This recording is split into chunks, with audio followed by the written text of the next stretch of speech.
Good morning guys, কি খবৰ? আশা কৰোঁ সকলো ভালে কুশলে আছে আৰু মোৰো ভালে। নমস্কাৰ সকলোকে, পূজা বৰা ইউটিউব চেনেলটো এটা ব্লগলৈ স্বাগতম জনাইছোঁ, লগতে ফেচবুক পেজলৈকো। আজি মানে মই ভিডিঅ'টো আৰম্ভ কৰি দিছোঁ একদম পূৰা তেজপুৰৰ পৰাই, আৰু এতিয়া 11:30 বাজিলে আৰু আমাৰ আজি বাছখন আছে 12:30 বজাত। মানে আমি ঘৰলৈ যামগৈ। আজি ছোৱালী কালিয়ে দেখালোঁ, দেখাই মেলি ধুনীয়াকৈ আজৰি হ'লোঁ আৰু এতিয়া আমি ভণ্টিহঁতৰ ঘৰতে আছোঁ। মানে ভণ্টিৰ নবকৰ ঘৰত আছোঁ, যিহেতুকে ভণ্টিৰ নবকৰ ঘৰতে থাকে একেলগতে। আৰু এইফালে ভণ্টিহে আমাক ভাত দিবৰ কাৰণে যা যোগাৰ কৰি আছে, যিহেতুকে সিহঁতৰ ঘৰ এতিয়া ভণ্টি চচুবুৰা মানে ঢুকালে। এইটো কাৰণে এতিয়া আৰু আমি মানে বইল যেতিয়া খাই থকা হৈছে, আমাৰ কাৰণেও সেই তেনেকৈ বনাইছে। আৰু শহুৰৰ পৰা ঢুকোৱাৰ কাৰণে সেইটো কাৰণে সিহঁতৰ টোপোলা খুলিবলৈ আহিছিলোঁ, আৰু এয়া ভাত পানী খাই বৈ আজৰি হ'লোঁ, গৈ আছোঁ এতিয়া আমি আৰু বাছলৈকে বুলি গৈ আছোঁ। আৰু তাৰ আগতে আমাৰ ফাৰ্মাচীত সোমাবলগীয়া আছে, আৰু ছোৱালীৰ ৰিপৰ্ট এটা আছিলে, সেইটোও দেখুৱাব লাগিব। একেবাৰে মানে আকৌ এবাৰ চিভিলত সোমাই মেলি যাবগৈ লাগিব, আৰু একেবাৰে ওলাই গৈছোঁগৈ, যিহেতুকে তাই কালি তেজ পৰীক্ষা কৰা হৈছিলে। কাৰণ যিহেতুকে এতিয়া গৰম দেখিছে নহয়, এনেকুৱা গৰমত যদি বাচ্ছাৰ কিবা এটা হয় ন, মনৰ মানে পূৰা সন্দেহ লাগি যায়গৈ, আৰু সেইটো কাৰণে কালি তেজ পৰীক্ষা কৰিবলৈ দিলে। এই সকলোখিনি ৰিপৰ্ট চিপৰ্ট দেখুৱাই এতিয়া একদম ঔষধ ল'বলৈ পূৰা ফাৰ্মাচীত সোমাই গ'লোহি।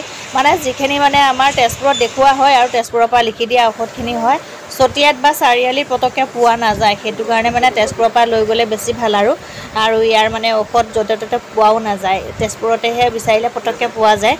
আৰু সেইটো কাৰণে ইয়াৰ পৰাই লৈ লওঁ, আৰু একেবাৰে পূৰা ঔষধ চৌষধ লৈ মেলি ৰেডি হৈ আহিলোঁ। এইফালে মিছন চাৰিআলি পালোহি, এতিয়া গাড়ীত বহি আছোঁ। মানে ইয়াতে গাড়ীখন আধা ঘণ্টামান ৰখাই, মানে বহুত গৰম লাগে। আৰু দেখিছেনে, মই ছোৱালীক মানে বিচনী মাৰি থাকিবলগীয়া হৈছেগৈ গৰমত। মানে একদম তাই নক'ব আৰু ইমানে উৎপাত কৰি আছে নহয়।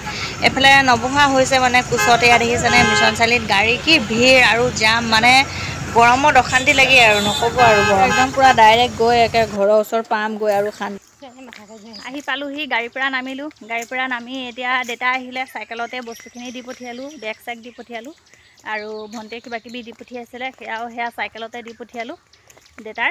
তাৰপাছতে এতিয়া আমি আৰু দুজনী মানুহ খোজকাঢ়ি গৈ আছোঁ। ছাতিটো লৈ লৈছোঁ, মানে অলপ আগতে এইফালে বৰষুণ দি আছিলে, কিন্তু এতিয়া বৰষুণো নাই ৰ'দো নাই, বতৰটো খুব ধুনীয়া কৰিছে। সেইটো কাৰণে সেয়া ছোৱালীও আমনি কৰা নাই, একদম ধুনীয়াকৈ পূৰা খোজকাঢ়ি গৈ আছে। বাকী গৈ আছোঁ, একে ঘৰত লগ পাই আছোঁ। ঘৰ আহি পালোহি, ভাত পানী খাই বৈ আজৰি হ'লোঁ। ভাত পানী মানে নাখালোঁ আৰু দেৰিকৈ আহি পালোঁ, যিহেতুকে চাহেকে খালোঁ আৰু চাহ বিস্কুট খালোঁহি। আৰু এইফালে মানে আমি পাৰ্চেল এটা যাওঁতে অৰ্ডাৰ দি থৈ যোৱা আছিলে, বহুত দিন হ'ল অহাই নাছিলে। পাৰ্চেলটো আছিলে আমাৰ ছোৱালীৰ, সৰু ছোৱালীৰ মানে ফ্ৰক এটা অৰ্ডাৰ দিছিলোঁ। ফ্ৰকটো মানে দেখোঁতে, আৰু মিছ'ৰ পৰা অৰ্ডাৰ দিছোঁ, বহুত কম দামতে আহিছে। আৰু ইমান কম দামত ধুনীয়া ফ্ৰক, মানে ভাবিছিলোঁ কটন হ'ব বুলি, আৰু যিহেতুকে তাতে লিখা নাছিলে মানে লিখা নাছিলে কাৰণে মানে গড়বড়িটো হৈ গ'লগৈ।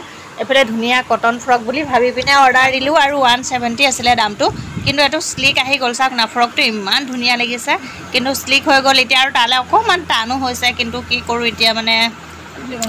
বাকী এইফালে মাছ আনিছিলে ৰাতি, এইফালে এতিয়া ভাত বনাবলৈ লৈছোঁ।